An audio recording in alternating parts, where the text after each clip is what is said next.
84 लाख योनियों में जीव भ्रमण करते फिरते रहते हैं।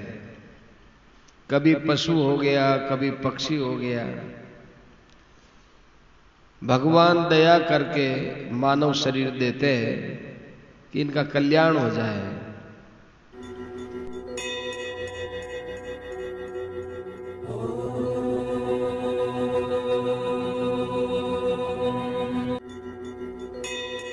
ओम नमो नारायण। ओम नमो नारायण। हरि ओम नमो नारायण।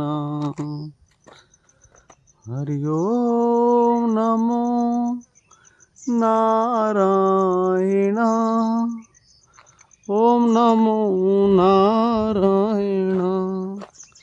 हरि ओम हरि ओम हरि ओम हरि ओम। सभी को मेरा हरि ओम। हाँ भाई, ऐसा है, ये सावन मास का ये आज मेरे ख्याल से लास्ट दिन है शायद। जी हाँ, इस वर्ष का सावन महीने का लास्ट दिन है और मैं जंगल में आया हुआ हूँ, जैसा कि मेरी आदत है।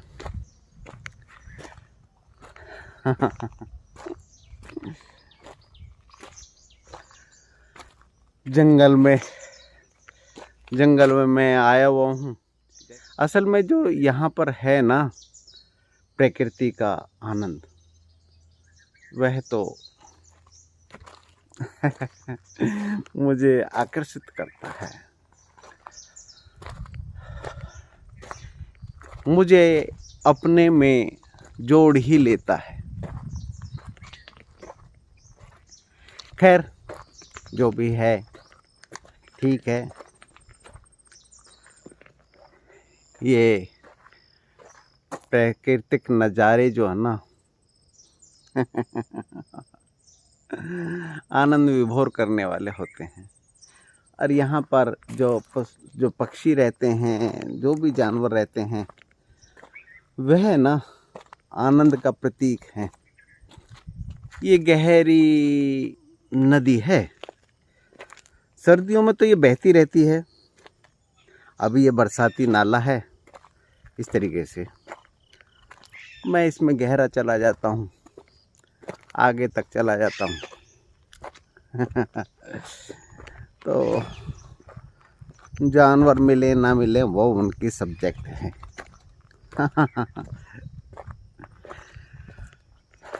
पर मुझे जो मिलता है वो बेहतरीन मिलता है भाई।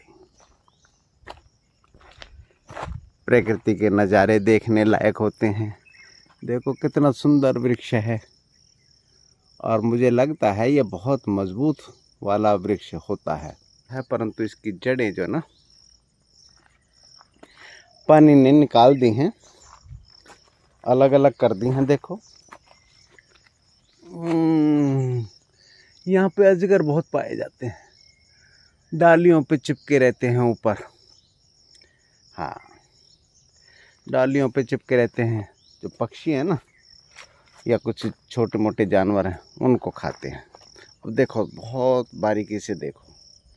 ये मैं यहाँ से गुजरा हूँ, ये आप देख रहे हैं, बहुत बारीक सा जाला है जो मकड़ी ने पिरो रखा है अपना। इसमें जो भी फंसते हैं जानवर, पतंगे, उसको ये देखो, यहाँ पर फंस गया है, यहाँ पर फंस गया है, और इसको ये मकड़ी आकर निगल लेगी। जी हाँ, ये प्रकृति के नज़ारे आपको असल में कुछ न कुछ बताते हैं। जो जिससे जुड़ जाता है उसी को प्रेरणा का स्रोत बन जाते हैं, उसी के प्रेरणा का स्रोत बन जाते हैं ये नज़ारे। अब मैं तो इस मकड़ी को इस तरीके से देखता हूँ कि प्रकृति ने अपने चारों तरफ प्रतीकात्मक इसी तरीके से जाला बुना हुआ है, और जैसे ही जीव आत्मा इसमें फंस जाता है तो प्रकृति को पता चल जाता है कि इसको ठीक करना है या ठीक ही करना है। ठीक करना का मतलब ये है कि भाई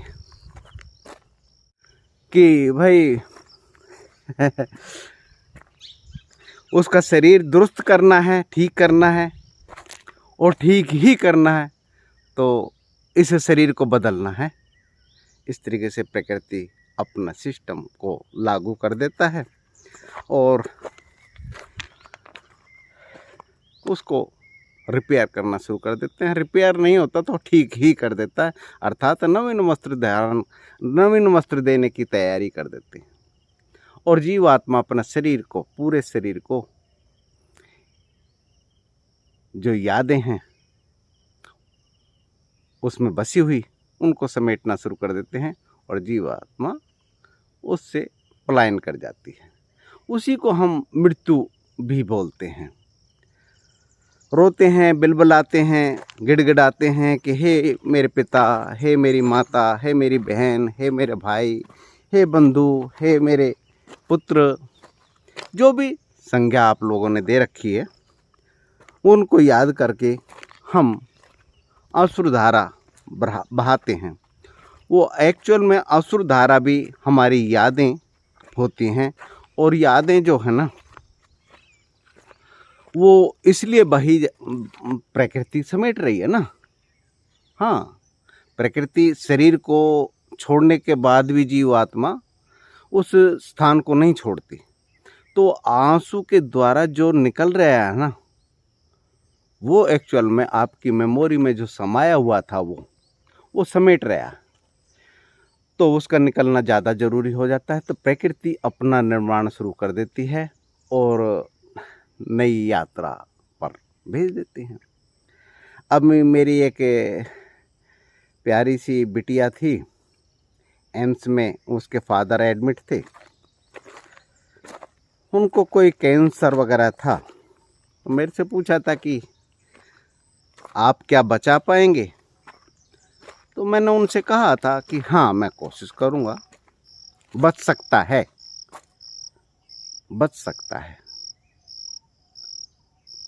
पर मैंने ध्यान करके देखा, उनसे मुलाकात हुई तो उन्होंने कहा कि नहीं, मैं अब शरीर छोड़ना चाहता हूँ और अपनी यात्रा करना चाहता हूँ। इस तरीके से उनके संकल्प इतने प्रगाढ़ हो चुके थे कि चाहते हुए भी उनको हीलिंग नहीं दी जा सकती थी, उनको खड़ा नहीं किया जा सकता था।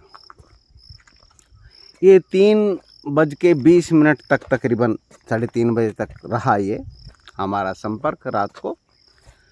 फिर मैंने प्रकृति के ऊपर छोड़ना मुनासिब समझा, क्योंकि जीव आत्मा को ज़्यादा डिस्टर्ब नहीं करना चाहिए, क्योंकि उसकी यात्रा आरंभ हो जाती है और एक दिन की यात्रा नहीं होती, वो लंबी यात्रा होती है, लंबा उसका निर्माण होता है।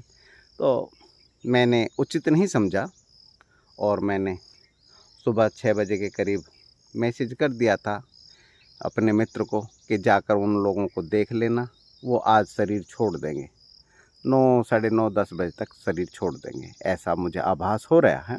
समेटना शुरू कर दिया है।